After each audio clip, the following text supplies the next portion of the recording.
Fools, and welcome to another Motley Fool video with me, Sonia Rahill, and Jill Ralph. Welcome, Jill. Thank you, Sonia. And we're going to share with you today some of our investing mistakes and hope that you can learn from them, from some of the mistakes that we made, aren't we, Jill? Indeed we are, and they're probably pretty common mistakes.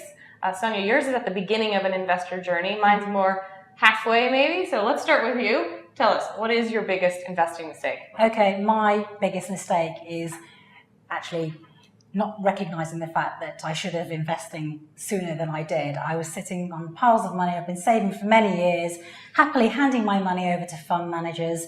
I didn't have the time to actually start investing, and also I was just so nervous of having to pick stocks myself. So I really should have started sooner than I did. As I said, I've handed a lot of money over to fund managers and paid for their expensive lunches, I'm sure. You've probably missed out on some gains, stock gains too, by sitting on the sidelines. Yeah, I know. I remember sort of 5 years ago when I was thinking about investing directly myself in equities, I was looking at Apple, but again, I was so reluctant at the time because I just wasn't sure what numbers to look at. I just wasn't sure what things I needed to be sort of screening in terms of the company, and yeah, so I missed out at the time. I think the average share price for Apple at the time was $128, and now, as you know, it's around $585. So I've missed out big time on that one. I can totally share your pain with Apple. In fact, it's extra painful because we both love the products and use them. Yeah. I've watched that stock climb and climb and climb. I've never pulled the trigger myself. Yeah. Incredibly painful. Perhaps more painful, you might not believe it, but is a stock that I've sold too soon. And that is my investing lesson or mistake. My mistake, hopefully your lesson, selling too soon. Some investors like Shelby Davis never sold. Others like Warren Buffett, Peter Lynch just said, let your winners run. I wish I had listened to their advice sooner. One case particularly personal and painful to me is Chipotle Mexican Grill, ticker CMG.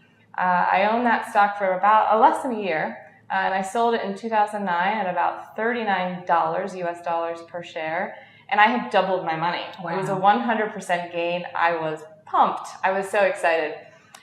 Guess what it's done since? It's even more painful now, isn't it? It is. Since the day I sold, that stock is up 593%. Ouch. And I have missed out on every single one of those percentage points. Yeah. Incredibly painful, but I think I've learned my lesson here, which and I'm sharing with you today. Essentially, my thesis on Chipotle had not changed when I sold. They make burritos. They make good burritos.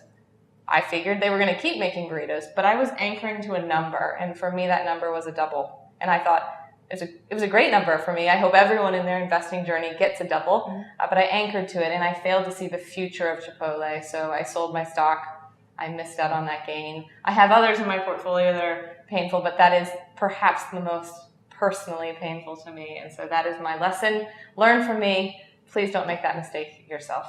Brilliant. Thank you, Jill, for You're sharing welcome, that painful Sonia. story with us.